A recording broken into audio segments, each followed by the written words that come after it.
Hey guys, welcome to my channel. I'm Polaris. It's nice to meet you if you are new here, and hey, it's great to see you again if you're back. This one is a little different from all of the other ghost-based illustrations that I've been doing. I wasn't planning on working in I Believe, and I didn't even have an idea for it, but the last couple of weeks have been trying, to say the least.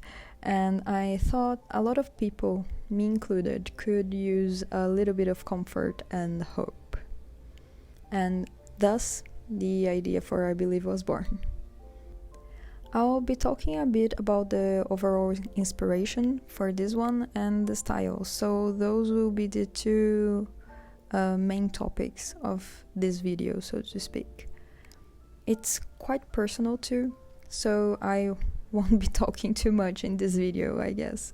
Just to let you know in advance, you won't have to put up with me blabbering too much this time. So, regarding inspiration and composition and such, I wanted something comforting to myself and others. Initially, it wasn't even tied to any song, but as I was drawing, I believe it came up in my mind, and it's a very soothing song. It's one I like very much, and I plan on making a piano arrangement someday because it's that beautiful to me. So I wanted to bring a bit of that ethereal, quiet beauty that the song has. With the pose, I initially thought on using Pietà as a reference, the sculpture with Mary holding Jesus as he has just been down from the cross. But that one is more melancholic and dramatic than comforting and protective, so to speak.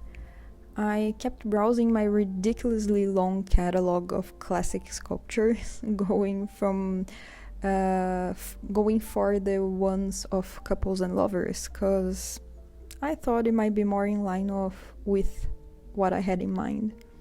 I found Rodin's sculpture, The Kiss, and that's the one I used as a reference. I'll leave the link to the website so you can take a look at it if you're interested. It's said to depict the lovers that appear in hell in Dante Alighieri's Inferno, and I thought that's more than fitting here. I didn't want a kiss, though, more like kind of a priest protecting their flock. Those sort of religious images of welcoming and comforting vibes religion is supposed to give, along with a sort of comfort you would only get from a friend or a lover. It's ghost we're talking about, so there is always something not so good about things, like organized religions in general, and even if I wanted to do something to be soothing and offer a little bit of rest in these chaotic times we're living in, I can't leave that aspect of ghost aside. Hence why I kept Terzo's hand on the light creature's thigh. It has a little bit of that edge of seduction, so to speak, like his strategically placed hands during the baptism in his. In my country, we call it a dumb hand, when someone is acting all innocent and oblivious but placing their hand somewhere slightly more intimate, not intimate enough to be overtly sexual, but somewhere that with the right intentions would be flirty, all the while swearing it isn't at all flirty and they actually didn't notice it could have second intentions, but deep down they know it does. Therefore, dumb hand. That's how I call Terzo's hands. I changed the original reference to be a hug instead of a kiss because I didn't want the lover's connotation. As I called the other creature in the drawing, the idea was a light being. Originally, it was going to be just light in the overall shape of a person, but then I ran with other ideas. The point was to have a form, so anyone can interpret the form however they want it to. But also it could be that with the song lyrics, I believe you could be what I need to believe, It's something that he himself created in his mind, a fantasy even, to be what he needs to believe. You know, when we make up an idea of someone in our mind instead of who they actually are, and we hold on to that instead of the real them, something like that. Again, the goes to duality of things being either beautiful or eerily uncomfortable and dark. I started with a sketch of the actual sculpture. Then I made another sketch to fit the poses I wanted to work with. Then I warped the sketch to push the shapes. Then I made another sketch to work better on the pose and overall composition, and then I worked with the refined sketch, the one with clothes, facial features, etc. My idea was to have everything very dark and the light being in the middle in complete white, so that would be a natural focal point in the whole composition. The other part was that I wanted to look very much like a holy work of art, one you could actually find in a church. So after all that, the light being became a fallen angel, and I added more lines on the height of the shoulder blades to sort of imply scars of having lost their wings after falling from heaven and finding comfort in the arms of our dear devilish Pope. I figure he would be very welcoming and comforting to fallen angels. Now, regarding style, I didn't define anything beforehand like I usually do. This illustration is pretty much the I need to make art to deal with my emotions and to keep myself sane in this crazy world and times I'm living in. So I ended up just doing stuff and defaulting to what I usually do, which is this more traditional looking art. That's why I prefer to use krita. It looks and feels a lot like doing traditional art, and it feels easier for me to work with that. I went with a pretty much realistic look to Terzo's face and hair, and the rest is kinda the same, but less detailed and with an overall color, so I wouldn't have to shade everything.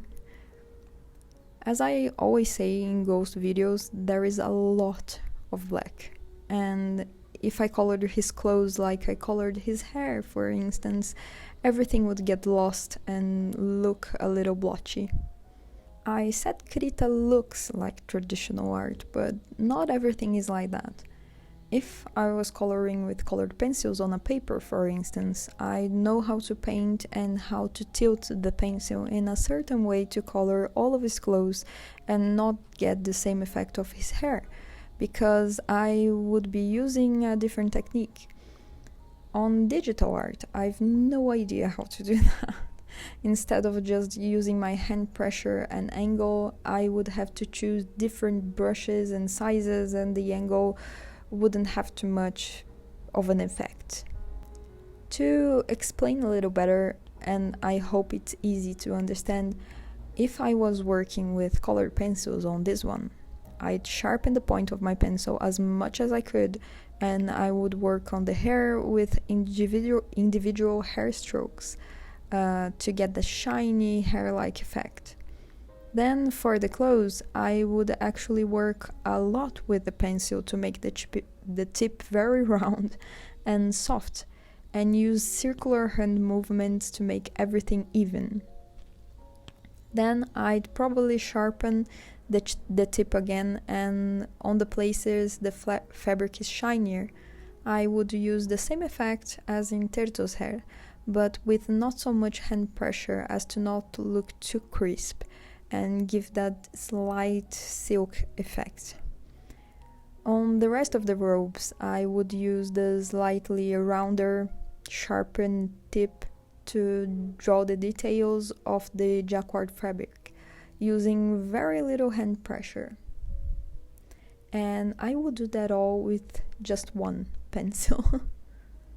Working with the brushes on krita and the software's hand pressure, I can kinda get a similar workflow.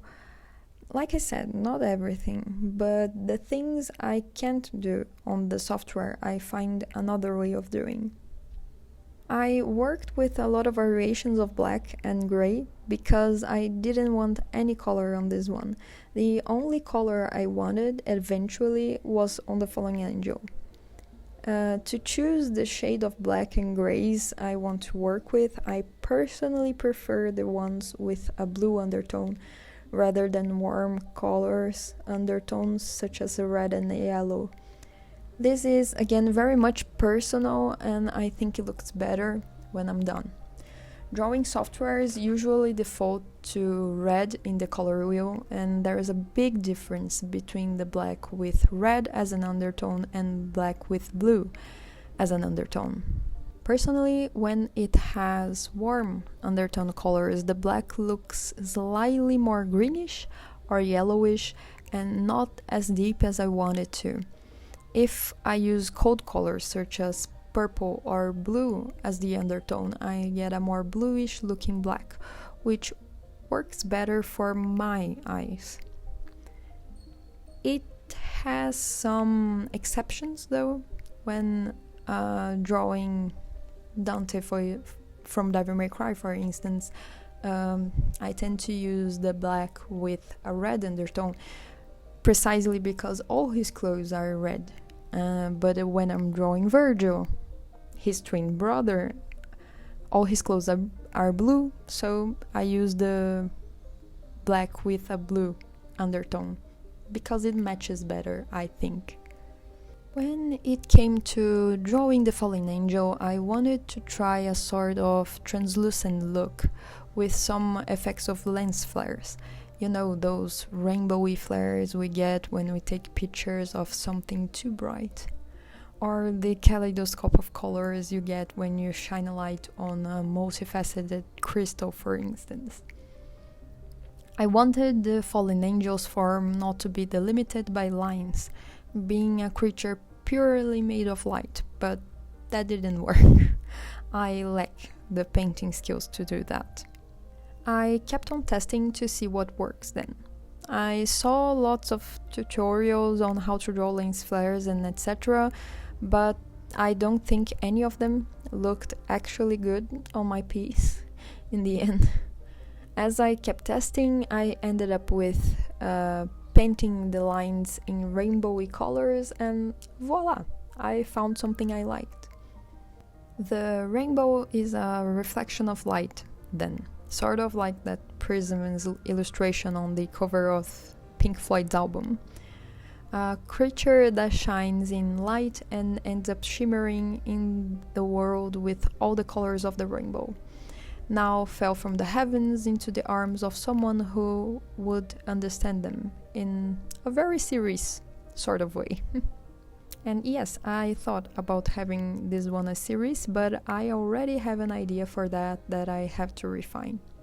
I use some Gaussian blur and another brush from Krita precisely for creating the glowing stuff, and that's how our fallen angel was born.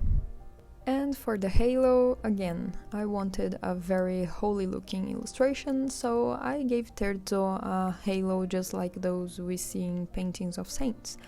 Or again with Mary holding Jesus as he got down from the cross. But as I always do with Ghost, the halo is broken, so to speak.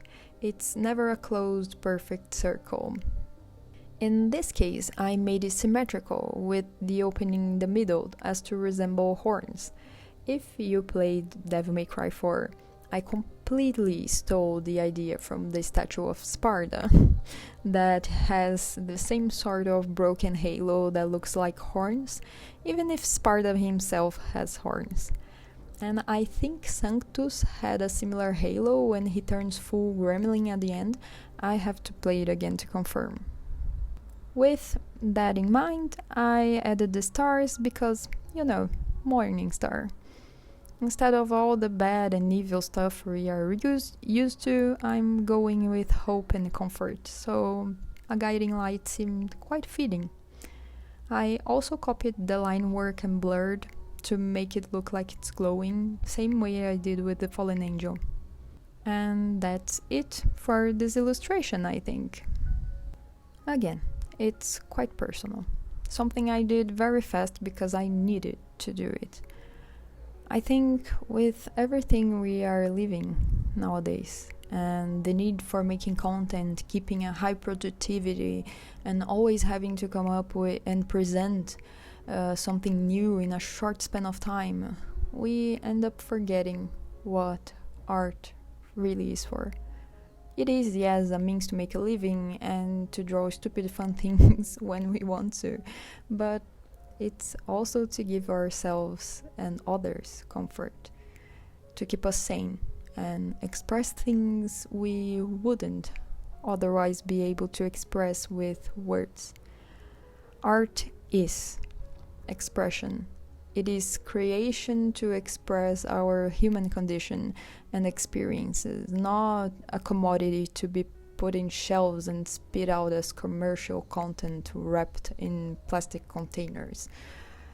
Art is a lot more than fear of missing out and consumerism. And even if we do need to do that to survive as artists, doing what we love nowadays, we cannot forget the actual art that matters to us and to others, and give ourselves time and freedom to create that from time to time. Whenever our spirits scream they need to get something out of our system, life is all about balance, and we need to remember that. So, if you have something you want to create because you have to create, to express, to put those feelings out, do it. Even if it's not going to get engagement or lots of appreciation or going to do good numbers on social media, do it for yourself and for whoever else who is going to appreciate and experience your art and say, damn, that's exactly what I needed. This person gets it. And even if that is only one person, think about it. You made an impact, a real impact, in one person's life in this world, and that is saying something. I'll leave you guys on that note, and I hope you all get motivation to create that thing you've been meaning to do but never really got to. I hope you can express all the things that are tight in your chest, and I hope you can look at what you create and go, damn, I did that. That's certainly what happened to me in this case. I think it's one of my best drawings so far, if not the best. If today I had to point at something I did as a magnum opus, as entitled, arrogant and self-centered as that sounds, it would be this illustration. And it isn't even my most popular one, but personally I see it as one that represents the art and soul I have inside of me. As always, thank you so much for watching, for being here, and for liking, subscribing and sharing if you felt inclined to do so. I hope you have a great week. I hope you create a lot and give wings to the things that are hidden inside of you. And I hope to see you again in the next one.